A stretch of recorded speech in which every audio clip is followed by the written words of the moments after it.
আল্লাহ রাসূল সাল্লাল্লাহু আলাইহি সাল্লাম বলেন যে দৈনিক 360 বার তাসবিহ পাঠ করবে।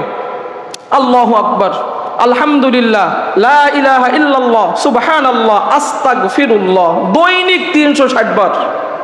কোন ব্যক্তি যদি দৈনিক 360 বার আল্লাহু আকবার, আলহামদুলিল্লাহ, লা ইলাহা ইল্লাল্লাহ, সুবহানাল্লাহ, আস্তাগফিরুল্লাহ এটা পাঠ করে, রাস্তায় দিয়ে হাঁটাচলা করেন, কষ্টদায়ক বস্তু দেখছেন, আপনি ওইটা সরিয়ে ফেলেন। সৎ কাজের আদেশ দেন, অসৎ কাজের নিষেধ করেন।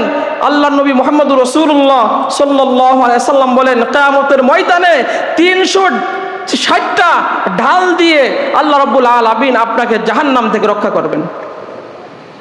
360 বার তাসবিহটা পড়েন, রাস্তায় আপনারা চলাফেরা করেন, দেখতেছেন এটা পথচারীকে এই বস্তুটা কষ্ট দিতে পারে, আপনি একটু কষ্ট করে নেমে রাস্তার থেকে কষ্টদায়ক বস্তুটা সরিয়ে দিলেন। এই সরানোর ফজিলাত আমি একটা জুমাই শুধু আলোচনা করছি।